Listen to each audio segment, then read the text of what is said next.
게스트 저널 리뷰 시간에 찾아온 서울 이천치과원장 한준입니다. 1년 가제트 촬영을 기념해서 게스트 선생님을 모셨습니다. 저널 가이드를 이렇게 해드리지만 아무래도 제가 보는 거는 제한이 있을 수 있죠. 제가 하는 수식도 제한이 있고 제가 보는 저널도 제한이 있을 수밖에 없고 또 제가 해석하는 것도 나름 제한이 있을 거예요. 그래서 저널 리뷰하는 목적 뭐라고 그랬어요? 좀 더 넓은 시각을 갖고 편견을 갖지 않게 나만의 컨센서스를 이루는 거라고 말씀드렸잖아요. 그래서 도움을 주실 아주 적임자를 제가 모셨습니다. 자, 누굴까요? 나와주시죠. 안녕하세요. 서울 에이스 치과 원장 박희웅입니다. 가제트 저널 리뷰에 1일 게스트로 초청을 해주셔서 너무 영광이고요. 제가 지지난달에 연락을 받았는데 되게 기대가 되더라고요. 가이스트리 채널을 올라올 때마다 보는데 도움도 많이 되고 재미있고 기존의 그런 포맷과는 많이 달라서 저녁 먹으면서 보기에 아주 좋은 포맷인 것 같습니다.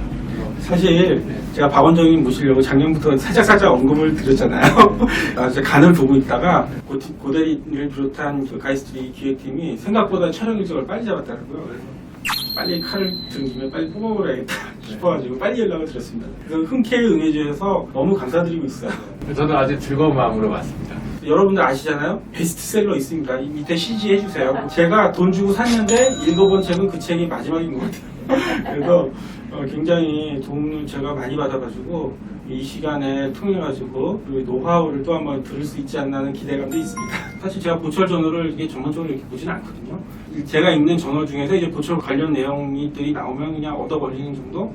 좀 궁금한 거 있으면 찾아보고 그러는 건데, 원장님 평소에 저널을 많이 보시잖아요.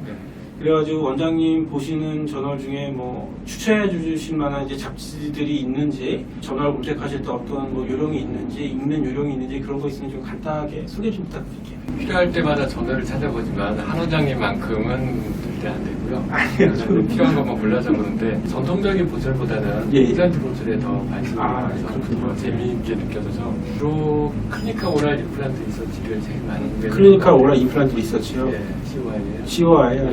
저랑 똑같은데요? 네. 그 중에서도 저는 보철과 약간 관련이 있거나 그런 쪽에 좀 아무래도 관심이 더 많이 가죠.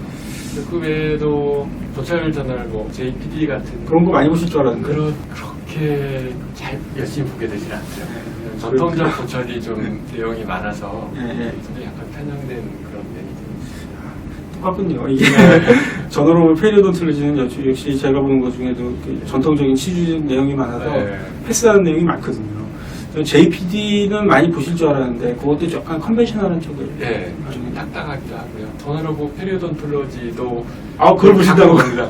왜냐면 거기서 가끔 그 컨센서스 리포트나 큰 주제로 써머리가 되는 내용들이 많이 있잖아요. 걔네들이 그런 건 잘하는 것 같아요. 그럼 들어가서 이제 그런 게 보면 아싸 그러면서 걸렸구나 읽으면서 또 도움이 많이 되죠.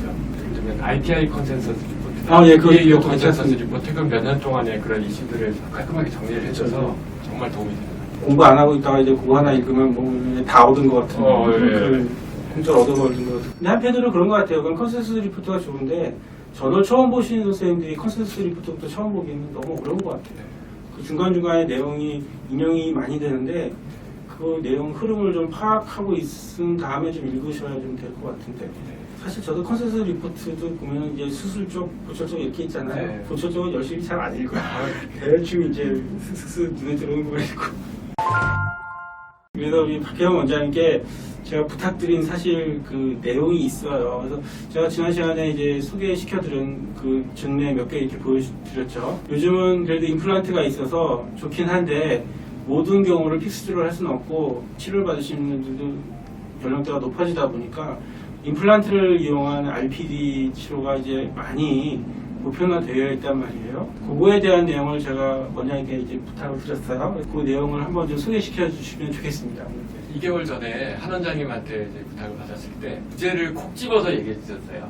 ISRPD 반갑더라고요. 최근에 저도 여기에 대해서 관심을 갖고 있고 이제 증례도 이제 아주 많지는 않지만 경험이 쌓이면서 뭔가 이제 해가는 이제 터득하는 재미를 느끼고 있던 차에 주제를 말씀을 해주셔서 저널을 3개 정도로 골라봤습니다. 이 논문은 2017년에 나온 문헌이고요. 여기는 이제 IARPD라고 되어 있습니다. IS라고도 하고 IA라고도 하고 뭐 여러 가지 용어로 쓰이는데요. 멀티센터 스타디예요. 프로스펙티브 스타디라서 이제 ISRPD에 대한 문헌들 중에서는 가장 괜찮은 문헌이 아닌가 생각이 돼서 이걸 골라봤습니다. 가제트 저널 리뷰에서는 주로 외과적인 치즈적인 파트만 다루는데 틀리 말씀을 하셔가지고 뭐 가이스트리에서 틀리 사업을 하거나 그런 건 아니죠. 한은장이 워낙 학문적인 호기심이 많으시니까 이게 다 이제 오해에서 비롯된 거라 제가 얼마나 날림을 하는지 아시면은 그런 말씀 못 하실 거예요. 이제 궁금한 게 있는데 왜 가제트? 이거는 제가 지은 건 아니고요. 젊은 친구들이 줄임말 하는데 아주 천재들이잖아요. 그래서 목소리만이라도 한번 더빙을 해주시죠. 어떤 네. 의미인가요? 가제트는 가이스트리가 제안하는 트리트먼트 컨셉. 그 애니메이션 그 나와라 가제트. 아, 가제트요? 한은장이 연식이 좀 돼서 그거 보고 잘하게 됐어. 아, 그러네. 그런데 어떻게 가제트를 어떻게 할까요? 형사 가제트는 항상 근무 중이니까요. 가제트처럼 아, 나와. 그- 소중한 정보 감사합니다. 물론 원래 진짜 본론으로 돌아가세요. 갈 길을 가셔야죠. 네. 그 사이키로 잘 빠지는 건 제가 하는 일인데. 먼저 이제 용어의 정의를 잠깐 살펴보겠습니다. ISRPD에 대한 것은 아직까지 거의 정립이 안 돼 있어서 용어 자체도 많이 혼동돼서 쓰이고 있습니다. 여러 가지 용어가요. 임플란트 서포티드 RPD라고는 말을 제일 많이 쓰고요. 임플란트 어시스티드라는 말도 씁니다. 소수의 임플란트를 식립하고 그걸 이용해서 전통적인 국소 위치의 기능을 개선하는 보철물 이렇게 정의를 할 수가 있겠습니다. 한두 개 정도죠. 박공당. 이건 이제 비용 대 효율 면에 그런 점이 있는데요. 이거보다 더 많이 심는다면 굳이 국소 위치를 할 필요가 없을 거고요. 기존의 국소 위치를 이용을 하거나 아니면 새로운 국소 위치를 만들면서 그 아래에 한두 개 정도의 임플란트로 보조하는 역할을 하는 것을 얘기를 할 수가 있겠습니다. 수복 양식은 크게 이제 두 가지로 나눌 수 있는데요. 임플란트 오버덴처처럼 의치상 아래에다가 임플란트를 심어서 거기에 힐링 어버먼트만 하거나 혹은 어태치먼트를 써서 서포트를 해주는 겁니다. 약간의 유지를 얻을 수도 있고요. 이게 가장 많이 쓰는 방법이고 최근에는 서베이드 크라운을 임플란트 상부 구조로 만드는 방법도 있습니다.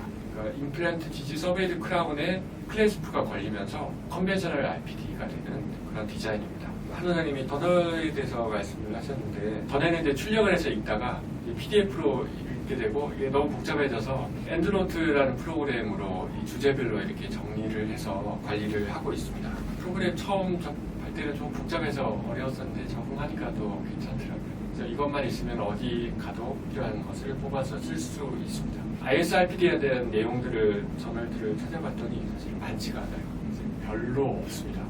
근데 그 중에서 가장 관심이 가는 걸 고른 게 페인 등의 2017년 COIR이 실린 논문입니다. 여기서는 뉴질랜드, 네덜란드, 콜롬비아 세 가지 국가에서 임상 평가를 진행을 했고요.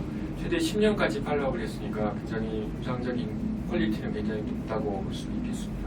의외화해보면 뉴질랜드 환자들의 10명의 대조군을 두고 그다음에 실험군은 10명씩 각각 3개의 국가에서 ISRPD 의지상 하방에 임플란트를 하나씩을 심어서 클래스 1 RPD를 서포트하는 모양 이렇게 제작을 했고요. 임상 과정을 텍스트로 요약을 해보면 이렇게 됩니다. 여기서 특징적인 것은 상악을 총을치로 선택하는 겁니다. 하악은 클래스 1 RPD고요. 실험군 환자의 제1대구치 혹은 제2대구치 부위에 임플란트를 식립을 하고요. 여기 사용한 임플란트는 스트라우먼 소프트 쉐벨 임플란트 레귤라텍이고 수술 후에는 이제 힐링 어버먼트를 연결을 해둔 상태로 뒀다가 치유된 후에 위치 내면을 리라닝해서 위치 내면의 매진이 힐링 캡에 접촉하게 수시 지지를 부여를 했고요. 6개월 후에 힐링 어버먼트 제거하고 볼 어태치먼트를 연결한 구조물로 전환을 했다고 합니다. 임플란트 식립할 때에 이런 붙이고에 식립을 하고 12주 후에 릴라닝을 해서 위치를 서포트할 수 있게 하고요. 그다음에 6개월 후에 어태치먼트를 연결해서 유지력까지 줬다고 하고요. 그 후에 이제 최대 10년까지 팔로우업을 했다고 합니다. 먼저 지금은 어쨌든 실험을 위해서 하나씩만 이제 심었을 텐데 네. 하나를 심는다면 위치가 어디가 제일 좋은가요? 5번 자리가 될 수도 있고 5번 자리가 될 수도 있고 그런 건데 네. 지금은 딱 최후방에 네. 그러면 까딱임에 줄이기 위해서 그런지는 모르겠는데 7번 네. 쪽에만 이렇게 심는 것 같거든요. 제일 좋은 위치가 있을까요? 여기에 대한 문헌들도 이제 여러 개가 있는데요.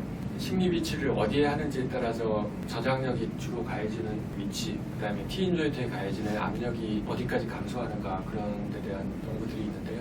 내부 치부에 심는 게 더 효과적이다라고 일반적으로 그렇게 결론을 내리고 있는 문헌들이 많습니다. 환자들에게 그걸 설문조사를 해보면 내부 치부에 심은 것에 더 만족도가 높다는.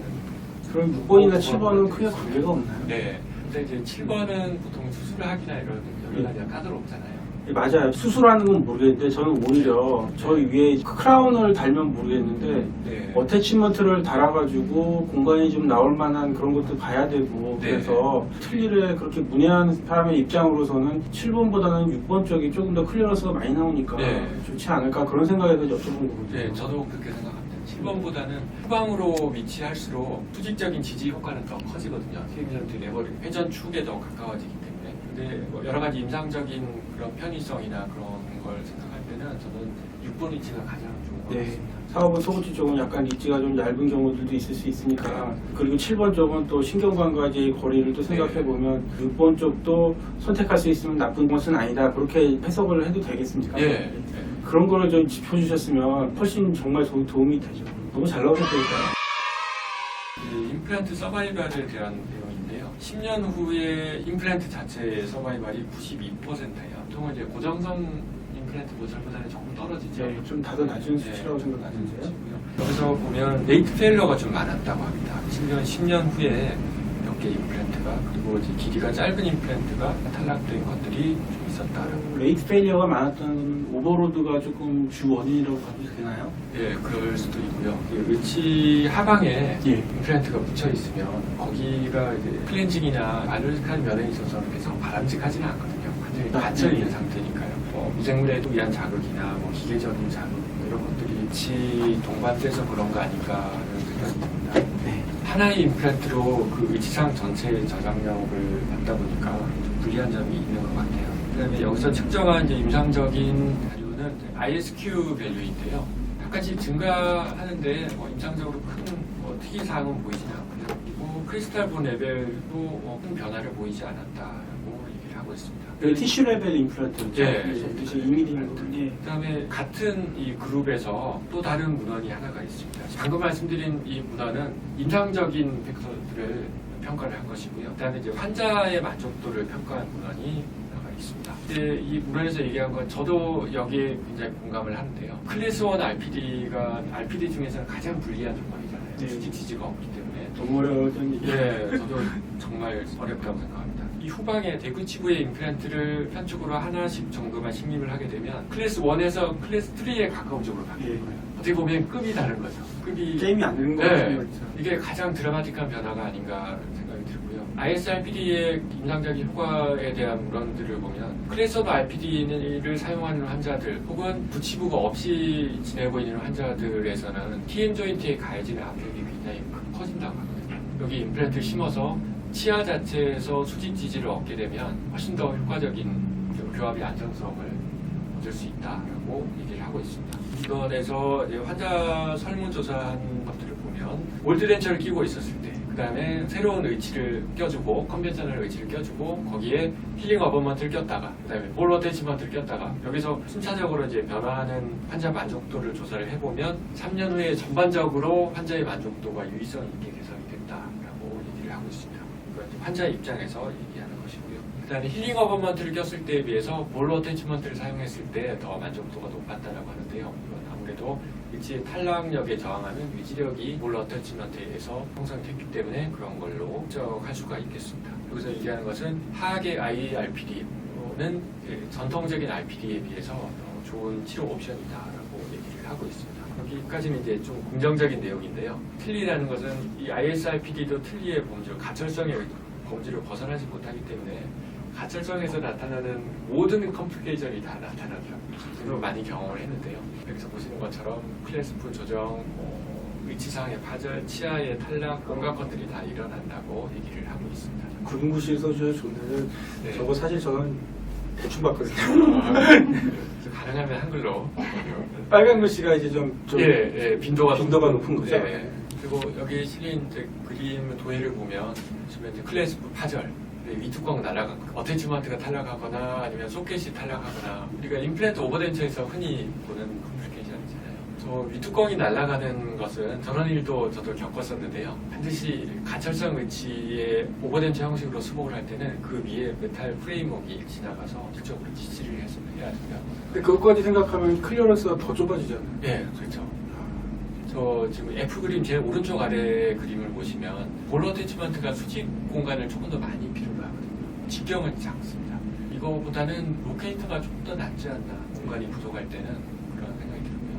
내구성도 아무래도 볼보다는 로케이터가 좀 더 나은 것 같고요. 차라리 뭐 힐링 어버먼트만 시은 위로 한 1mm 정도 올라오게 해서 유지력 없이 힐링 어버먼트만 수직적으로 지지만 해도 큰 도움이 되지 않을까. 그렇죠. 그냥 덴처 쓰기 하다가 힐링 어버먼트만 달아줘도 되게 환자분들이 네. 편해하시더라고요. 네, 그게 가장 이 ISRPD가 해야 될 가장 중요한 역할이 아닌가.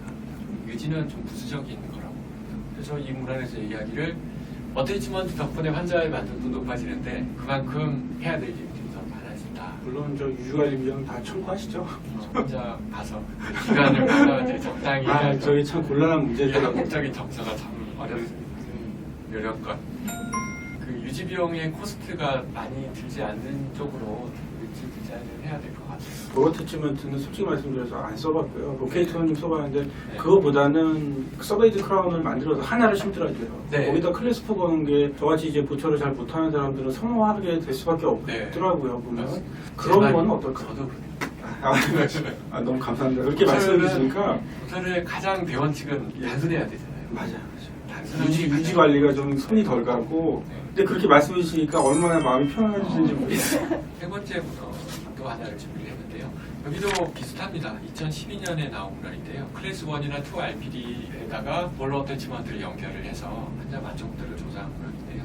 임상적인 흐름은 이제 비슷합니다. 침입하고 서멀징을 한 것도 있고 그렇지 않은 것도 있는데요. 여기서는 서멀징을 하고 일단 컨벤셔널 RPD를 제작을 하고요. 그다음에 2차 수술 시에 볼러 어태치먼트를 연결해서 바로 ISRPD로 변환을 했다고 합니다. 그러면 이 그래프를 보시면 굉장히 의미가 있는데요. 그래프 수치가 계속 감소하고 있잖아요. 오른쪽 아래 보시면 OHIP, Oral Health Impact Profile Score라고 되어 있는데요.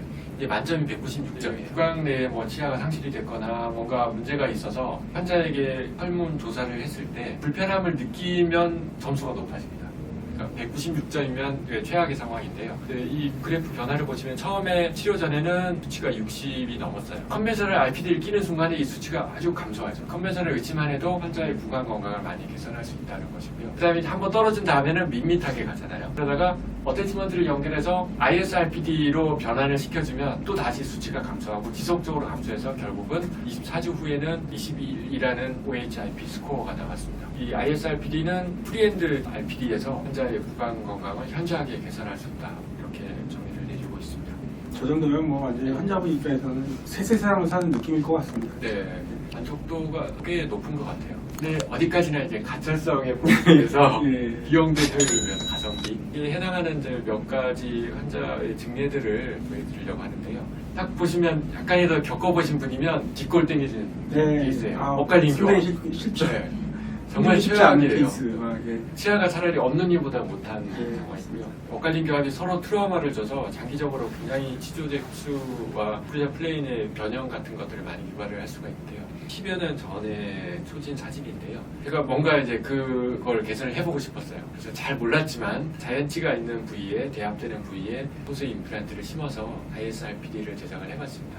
그때만 해도 잘 몰랐어요. 이게 될까? 보면 괜찮았어요. 환자 만족도는 굉장히 높았고요. 8년 후에 팔로우업인데 오히려 저 20번대에 있는 자연치 하나가 파절돼서 리페어를 해서 계속 사용을 하다가 결국은 남아있는 칙은 의식과 동요도를 발치를 했고요. 아까 한 원장님 말씀하신 것처럼 브리지를 하고 싶었어요. 전치부에 브리지를 하고 거기에 클래스프를 거는 거를 권해드렸는데 이 디자인에 굉장히 만족을 했나 봐요. 브리지 하지 말고 그냥 예전처럼 오른쪽처럼 왼쪽도 해달라고 그래서 플란트 2개를 심어서 서멀징을 하고 기존의 위치를 약간 수리해서 오버덴처로 변형을 해서 다가 하악의 ISRPD를 새로 제작을 하고요. 상악은 임플란트 오버덴처를 제작을 했습니다. 그 후에도 잘 쓰고 계시고 만족하는 의치를 사용하는 환자들은 잘 많아요. 그렇지 않나요? 네, 맞습니다. 이쑤시개, 가끔 이쑤시개예요. 잘 오라고 해도 코로나 때문에 안 와. 네. 몸이 불편하다고 하나, 날씨가 덥다고 하나, 그래도 안 오시죠. 4, 5년 후에 오는 분들도 있는데요. 예, 맞습니다. 굉장히 희한한 게 이 로케이터를 깨끗하게 잘 쓰는 분들은 4, 5년 후에도 소켓이 그대로 남아있어요. 환자마다 좀 다르긴 한데요. 이분은 잘 안 와요. 이렇게 한 지가 3년 정도 됐는데 잘 쓰고 계신 걸로 생각을 하고 있습니다. 두 번째 디자인인데요. 임플란트에 서베드 크라운을 만들어요. 예, 맞습니다. 되게 성납니다. 저. 네, 그래서 저도 이런 케이스들을 그렇게 많이 해본 경험은 없는데요. 처음 시작할 때는 이게 될까라는 생각을 하다가 해보면은 이게 되네. 네. 그런 생각이 들더라고요. 그래서 이분도 굉장히 고령자입니다. 80대 후반의 할머니였는데요. 지대치 하나 남아있는 것과 반대측에 임플란트 이용한 싱글 크라운을 만들고 여기에 클래스프를 걸어서 했습니다. 네, 이런 경우도 이미디어 로딩 많이 하세요. 조금 무리가 있을 것 이런 때는 같고요. 조금 네. 기다렸다 하시고. 네. 묻어놨다가 힐링 어버먼트만 꽂기는 사실 좀 부담스럽죠. 아예 서머징을 하게 되니까 좀 치료 기간이 좀 길어지는 면이 있습니다. 그때는 이제 템포러리 RPD를 만들거나 아니면 기존에 쓰는 렌치를 잘 수리해서 질병 보호를 해야 될 것 같고요. 2년 후 팔로우업인데 그때까지만 해도 괜찮았습니다. 고령자분들에서 흔히 나타나는 치근우식 때문에 이 지대치 하나가 자연치가 파절이 됐습니다. 그럼 예전 같으면 이걸 리페어를 해서 그냥 한쪽만 해서 쓸 텐데 이 임플란트가 정말 좋은 것 같아요. 여기에 맞춰서 기존에 있던 치아 위치에 임플란트를 심어서 치유될 때까지 기다렸다가 RPD에 맞춰서 크라운을 역으로 만들었어요. 그런 방법으로요. 네. 클래스프를 맞출 때 디지털 방법이 있긴 한데 기존 크라운을 디지털 뭐 복제해서 방식으로 하시나요? 아니면 뭐 픽업을 써서 기공소를 보냈어요. 패턴 레진으로 뭐 어떻게? 예, 패턴 레진으로 이제 주변을 고정을 한 다음에 위치를 많이 움직이지 않게 고정을 한 다음에 픽업을 잘 떠서 기공소를 보내면 이제 그 다음부터는 기공소의 몫이죠. 잘 맞춰서 벤처에 맞게 예. 뭐 레스트도 파오고 가이드 예. 플랜도 만들어 그런다는 말씀이죠? 네. 그리고 나름대로 이런 이제 노하우도 있죠. 패턴 레진으로 코핑을 만들어서 맞춰본 다음에 그걸 조절을 하고 시행착오죠. 빌드업해서 맞춰보고 뭐 깎고 붙이고 해서 이제 조정을 할 거고요. 33번 치아에 보시면 기존의 치아에 비해서 아이바 아래에 언더컷이 굉장히 심하잖아요. 발치후에 나타나는 치료제 흡수 때문에 어쩔 수 없는. 그때 제가 아이바로 했었는데 원래는 이제 서컴프레셔 C 클래스프를 더 좋아하는 단순하기 때문에 큰 의미는 없는 것 같아요. 원장님들마다 선호하시는 디자인으로 하면 될 것 같습니다. 저는 맨 처음에 저런 거 처음 해볼 때요. 네. 저도 물어보고 해야 되잖아요. 네. 저희 이제 도출과 동기가 네. 환자분들이 연료하시니까 로트와이어 클래스프를 해라 그래가지고 처음에는 로트와이어 클래스프 해봤던 기억이 나요. 네. 아이바 빼기 그렇게 쉬운가요? 좀? 일단 개인적인 취향인데요. 그냥 클래스가 많이 들어요. 근데 잘 만든 아이바는 굉장히 효과가 좋은 경우가 많습니다. 비슷한 증례인데요. 30번째 임플란트 브릿지를 하고 RPD를 했던 증례이고요. 또 하나 다른 증례는 그게 조금 위험해 보이실 수도 있는데요. 속구치에 하나를 식립하고 속구치를 캐틀레버를 하나 달았어요. 얘는 캐틀레버도 지지하고 뒤에 RPD도 걸려있고 굉장히 과부하가 가해질 위험이 있긴 한데 조심해서 쓰는 환자들은 잘 사용을 하는 것 같고요. 예압치가 중요한 것 같아요. 예압치가 고정성이면 이렇게 하면 안 되고 가체성이 있기 때문에 이렇게 디자인했습니다. 서빌 크라운의 디자인은 일반적인 다이언치 크라운과 크게 다르지 않습니다. 메지알 쪽에 레스트하고 서컴펜션 클래스프, PA라고 해야 되나요? 그렇게 되고요. ISRPD에 걸리는 클래스프 디자인은 좀 달라야 되는 것 같아요. 자연치에 비해서. 자연치에 클래스프를 걸 때는 가능하면 치경부에 가깝게 디자인을 해야 된다고 하잖아요. 레버리지 암 길이를 줄이기 위해서. 그런데 이걸 똑같이 임플란트에 적용을 하게 되면 발치후에 나타나는 치수조절 흡수 때문에 클래스프의 위치가 너무 치경부 쪽으로 내려가더라고요. 그러면 여기에 맞추다 보면 위에 언더컷의 조절이 어렵고 크라운이 너무 가늘어지거나 클래스프에 의해서 치은에 자극이 올 수도 있고 제가 궁리하는 거는 클래스프의 위치를 높이는 겁니다. 풍용부를 좀 조절하는 최대 풍용부를 자연치와 그냥 비슷하게 하고요. 아래쪽은 언더컷이 여기까지 채우면 안 되니까 언더컷을 그냥 남겨놓고 거기에 맞춰서 하는데 제가 클래스프를 좀 두껍게 그렸잖아요. 예. 의도적으로 그렇게 했는데요. 이라는 기껏은 이 ISRPD는 싱글 크라운이 많을 텐데 싱글 크라운이 너무 많은 힘을 가진 거예요.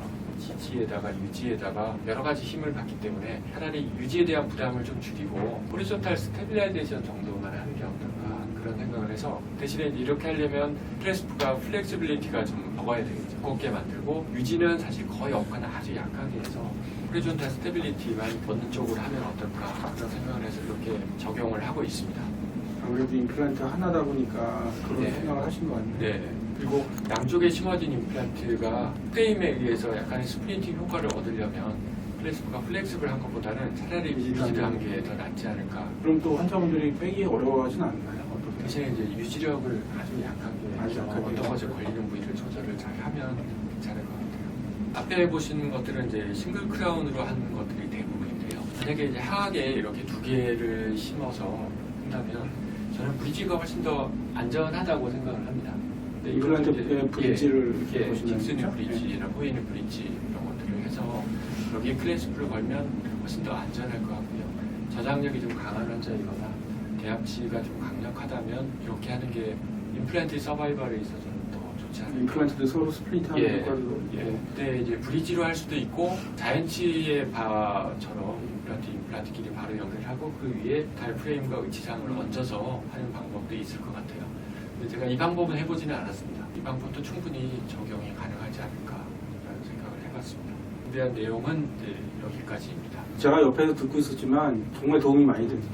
교통과 선생님이 생각하시는 그런 RPD의 디자인이라든가 그런 것까지 말씀해 주셔서 이 방송 보고 계시는 분들한테도 도움이 많이 됐을 거라고 생각이 됩니다. 100% 확신하고 있습니다. 자, 원장님 근데 궁금한 게 좀 있는데요. 지금 뭐 싱글을 심어서 그렇겠지만 또 최후방에다가 네. 그 페인트는 주노문에 나온 90% 살짝 넘는 성공률은 사실은 좀 다소 낮은 성공률로 보여져요. 다른 리포트에서도 되게 그렇나요? 고정성 모철보다는 조금 낮은 성능이 있는 것 같아요. 볼 어태치먼트를 달았지만 어태치먼트에 대한 차에 대한 그 결과는 별로 다르지 것 같지가 않고 그 서베이드 크라운으로 만들었을 때 어태치먼트를 썼을 때와의 어떤 서바이벌 레이트가 좀 차이가 있나요? 저도 그 내용들을 검색을 해봤는데요. 예. 못 찾았어요. 예. 아직은 없는 것 같아요. 저도 못 찾겠더라고요. 그래서 원장님은 아실 줄 알았어요. 그냥 치과의사의 직관으로 보면 예. 퍼페드 크라운이 더 못할 게 없지 않을까 그런 생각이 들거든요. 더 나올 거라는 저는 그 기대를 좀 막연하게 하고 있는데 그거는 후속 스터디가 좀 있어야 될 것 같고요. 원장님 나오시면 딱 여쭤보려고 방송에서 얘기를 했단 말이에요. 제가 예전에 조리라 교수님이 쓰신 글을 보고 RPD의 평균 수명은 아주 잘 관리되면 7년에서 9년 그리고 RPD에 걸리는 서베이드 크라운의 수명은 잘해봐야 한 3년에서 5년 정도라고 환자분한테 설명을 하는 게 현실적일 거다. 그거를 제가 본 적이 있어요. 네. 사실 3년에서 5년 쓰다가 RPD를 다시 제작하거나 아니면 그 RPD를 뭐 치아를 빼게 된다거나 그러면 사실은 그게 제대로 된 치료 환자가 어려울 것 같은데 어떻게 봐야 되니까 이게 실질적으로 그렇게 설명하는 게 맞는 건가요? 고천학회에서 고철물의 수명에 대한 거를 연구하는 게 있는데요. 9년에서 10년 정도라고 RPD의 수명이 너무 긴데? 그리고 그 전에는 더 짧았. 더 짧았다고요? 전에 나온 고천학회에서 나온 국립문헌 중에 그러니까 한 7년에서 10년 정도로 보시면 될 것 같아요. 자연치에만 걸리는 자연치. 그런 거 기준이에요. 근데 이제 환자마다 이제 굉장히 편차가 심하잖아요. 진짜 너무 심하죠. 네. 일반적인 우리가 하는 프랙티스의 한국적인 환경에서는 그 정도일 것 같습니다. 그리고 제가 이제 지난번에 소개시켜드린 논문 내용에서도 그런 내용이 나왔는데 RPD에 걸리는 서베이드 크라운의 한 5년 정도의 서바이벌 레이트가 한 70% 정도밖에 안 되더라고요. 네. 5년 생존율이 예, 70%. 80% 넘기가 그렇게 쉽지가 않은 것 같아요. 보니까. 네. 그래서 그런 리포트를 보면서 RPD보다는 확실히 임플란트로 수복을 해주는 게 해줄 수 있는 최선의 선택이 아닌가 하는 생각이 드는데 환자분이 임플란트를 다 받아들이시진 않을 것 같아요. 네, 그렇죠. 그 어떤 식으로 주무시는지. 치과의사에 가지고 있는 소신이 중요한 것 같아요.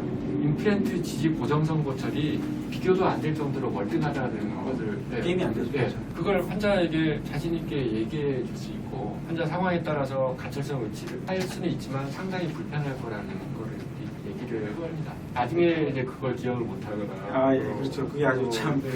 사람을 아니면 곤란하게 뭐 만드는. 나중에 환자가 마음이 바뀌거나 기억을 못해서 그럴 수도 있는데 근데 갈수록 이제 임플란트가 월등히 좋다는 거는 모든 사람이 다 알고 있어서요. 전에는 이제 임플란트가 왜 좋은지를 설명을 했어야 되지만 이제는 설명할 필요가 없는 시대가 왔잖아요. 이 치과의사로서 활동하는 시기에 임플란트가 이렇게 대중화가 돼서 테크놀로지가 거의 정점에 가까워졌다는 거가 굉장히 행복하게 생각합니다. 대처는 대처일 뿐이다. 예, 대처율비 대처. 네. 그 표현을 쓰고 싶은데요. RPD를 부르는 다른 별명들이 뭔데요? 익스트랙션 포셉, 네. 뭐 올소더틱 어플라이언스 맞습니다. 그렇게 됐었어요. 그때 당시에는 우리 임상가들이 최선을 다해서 했었지만 주어진 환경에서 이제는 훨씬 더 좋은 툴이 있습니다. 자신 있게 환자한테 네. 이거는 안 좋은 치료라고 이거는 좋은 치료고 그런 거를 설명을 확실하게 해줄 필요가 있겠네요. 네.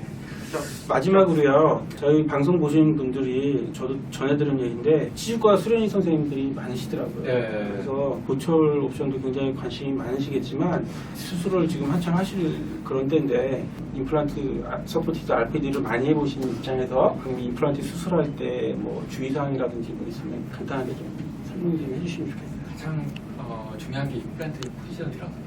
정확한 3차원적인 위치. 이건 이제 뭐 어느 무슨 임플란트 보철을 하더라도 되게 중요한 건데요. 서베드 크라운이 자리를 잡으면 나머지 이제 인공치가 배열이 되고 그 악궁의 정확한 위치, 협설 위치, 그다음에 근원심 위치에 배열이 돼야 좋은 RPD가 나오잖아요. 그러니까 지대치를 고를 때도 마찬가지죠. 지대치가 정확한 위치에 있고 건강하면 좋은 RPD가 나오고. 그렇죠. 지대치가 엉망에 있으면 네. 또 이제 머리가 복잡해지죠. 네. 그러니까 좋은 임플란트 지지 RPD가 되려면 포지셔닝이 제일 중요할 것 같고요. 나머지는 뭐 외과적인 원칙에 준해서 그거는 잘 하시니까 창학 전치부가 레스피러티브 드리븐 임플란트 플레이스먼트가 중요하다고 하잖아요. RPD에 사용할 임플란트도 그런 것 같아요. 그리고 또 하나 말씀드리고 싶은 거는 위치상 아래에다가 이제 우리가 그 서포트하는 그 다리 그것도 임플란트 위치를 제일대구치 위치에 심는다면 제일대구치 중심에 심는 게 중요한 것 같아요. 나중에 거기에 임플란트를 한두 개 추가해서 고정성으로 바꿔야 될 수도 있고. 아, 예, 그 중요한 얘기입니다. 네, 그런 환자분들이 꽤 있어요. 예, 예. 그래서 저는 임플란트 오버덴처 ISRPD뿐 아니라 임플란트 오버덴처 하악에 두 개를 심어서 임플란트 맞습니다. 오버덴처를 할 때도 지금 이걸로 쓰시고 만약에 만족하면 계속 사용해도 되고 만약에 필요하면 여기 붙이구에 두 개씩을 추가해서 픽스를 언제든지 원하면 바꿀 수 있습니다. 라고 얘기를 하고요. 그때는 이제 픽스트를 서포트해야 되니까 위치가 굉장히 중요하겠죠. 이 마지막 말씀은 굉장히 중요한 얘기니까 덴처라고 그냥 아무렇게나 막 심지 마시고요. 정확한 위치에 심는 거. 제가 요즘 치과에 글을 쓰고 있는데 2월달인가 3월달 계속 쓰는 내용들이 그거였어요. 임플란트를 정확하게 심는 것이 무엇보다 중요하다. 그런 내용을 지금 많이 쓰고 있거든요. 박 원장님 말씀하신 내용이 굉장히 중요한 얘기니까 치주과 수련하시는 선생님뿐만 아니고 다른 선생님들도 좀 조언을 좀 구하셨으면 좋겠습니다. 원장님 혹시 네. 정확하게 심기 위해서 가이드 서저리는 좀 이용하시나요? 지금 말씀드린 가이드 임플란트를 몇 년 동안 열심히 썼어요. 지금은 사실 별로 사용을 안 하고 있습니다. 왜냐하면 준비 과정이 너무 힘들어서요. 좀 꾀가 나기도 했고 약간 바로바로 직관적이지 않죠. 사실. 네. 과정 자체가 직관적이지 않습니다. 그냥 만들더라도 서지컬 가이드를 만들 때도 그냥 아날로그식 가이드를 만들어서 하는 사람들 그 캐드캠 밀링해서 PMMA 있잖아요. 예. 그래서 템포러리 겸 가이드를 이용을 해서 구멍 뚫어서 첫 드릴링 포인트만 잡고 식립을 하고요. 가이드 서저리는 굉장히 좋은 툴이에요. 경험이 많이 쌓이지 않은 분들이 내가 어느 위치에 임플란트를 심었을 때 환자 구강 내에 어떻게 가고 엑스레이에서 어떻게 보이고 진단 과정에서 어떻게 해야 좋은 위치가 나오는지를 피드백을 해서 그 위치를 알려주거든요. 그러면 거기에 어느 정도 익숙해지면 나중에 프리핸드로 심을 때도 더 많은 도움이 되는 것 같아요. 알겠습니다. 다음 제가 모실 게스트 분께 이 내용을 조금 더 심도 있게 다루려고 합니다. 가이스트리 게스트로 나와서도 나름대로 열심히 또 서치를 해서 가이스트리라는 이름이 어디서 나온지 알아요? 아, 그것도 이제 부대리한테 저는 처음 들었습니다. 한번 얘기를 한번. 피터 가이스트리라고 바이오스 개발하신 분의 네. 이름이고 가이스트리라는 가문의 네. 이름입니다. 그래서 제가 소개 영상도 봤거든요. 어, 아니, 1851년. 그때 뼈를 만들었다고요? 그 시작은 접착제, 동물성 접착제. 악교인 것 같아요. 왜냐면 제가 이제 아냐면 제가 어릴 때 시골에 근처에 가구 공장이 있었어요. 악교가 어떻게 생겼냐면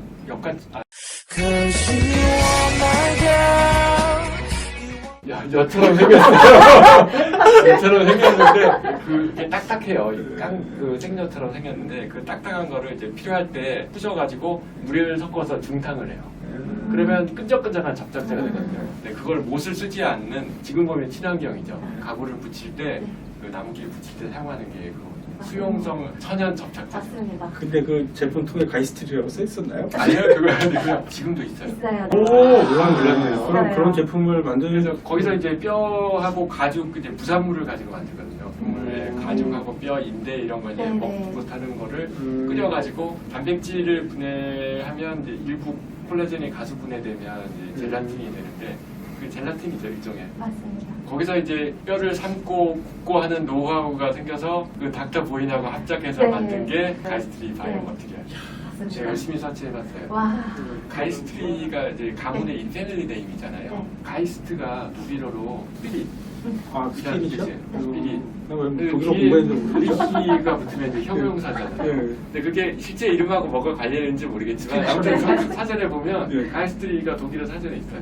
가이스트리 하면 스피리추얼 아니면 홀리 그 멋진 이름이죠. 성직자 네. 집안인지는 모르겠지만 자이트가이스트라는 말이 있는데 그 시대 정신이라는 그 동시대의 주류를 이루는 그 사상이나 문화 이런 것들을 자이트가이스트. 되게 의미심장해 보이는데 네. 있어 보이는데요? 되게. 철학책에도 많이 나오는 단어예요. 철학. 정말 멋진 이름인 것 같아요. 근데 고대리는 알고 있었어요? 아, 당연히 알고 있었죠. 진짜? 의심의 눈으로 쳐다보시는. 내가 물었을 때 모르는 것 같은데. 저희 회사에 대해서 공부해 오셔서 네. 선물을 드리고 싶어요. 요거는 이게 그때 아까 뭐예요? 말씀하셨던 목공용 글루 아, 아직도 진짜요? 나오고 있어요. 절대 치아에 쓰시면 안 되고 진짜 접착제. 진짜 접착제 그러니까 이게 목공용. 콜라겐 접착제. 맞습니다. 그러니까 뭐 DIY 뭐 그런 거 할때 네. 쓰는 그런 거예요? 맞아요. 목공용 MDF. 가이스트리는 되게 부자 회사구나. 하나 더 팔아요. 짜잔! 칼슘과 비타민 D, 또 영양제. 제가 소개 영상에서 보고 그 맞습니다. 2차 대전 때 영양 결핍된 인간인들을 위해서 세상에. 이걸 만들어서 보급을 했다. 근데 그것도 네, 보셨어요? 그것도 봤죠. 이거 우리나라에서 팔아요? 사랑이요. 이거는 이제 역사 속에서 그냥 잠깐 하고 그만둔 건 줄 알았는데 실제로 지금도 만들고 있는 줄 몰랐네요. 지금 약국에서 절찬리 판매 중이에요. 우리나라에서요? 우리나라에서 팔고 있어요. 야. 스트로빗 접착제. 스위스 대자연에서 온 데칼시트. 악여 만들려고 끓일 때 악취가 너무 심해서 민원 때문에 지금 자리로 옮겼다는 얘기를 아. 오, 맞아요, 맞아요. 아니 그거 어디 나오는 거야? 그런 얘기는 어떻게 어떻게 영상에 있어요. 아, 소개 이제 영상에? 도가니 끓일 때 냄새는 좀 심하잖아요. 맞아요. 맛은 있지만 약간 노리는 그 냄새가 아닐까.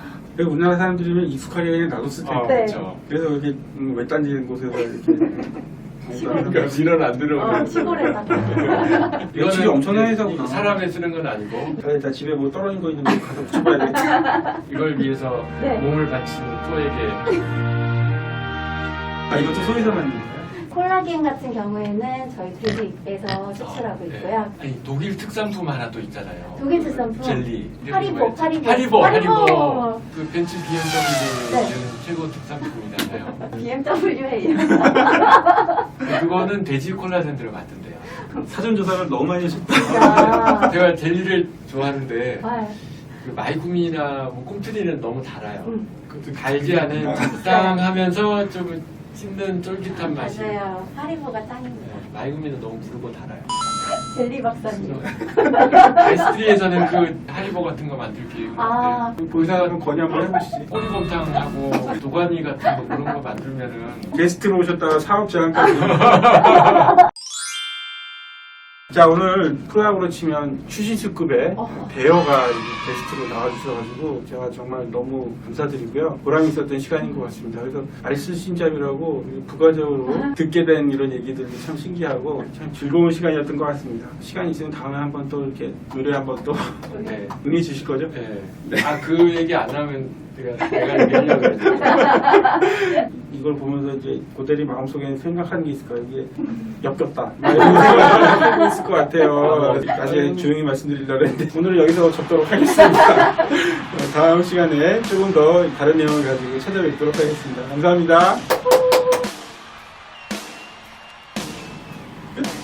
역겹어. 재밌었어요. 아니 강의하는 사람도 재밌어요. 감동받았습니다.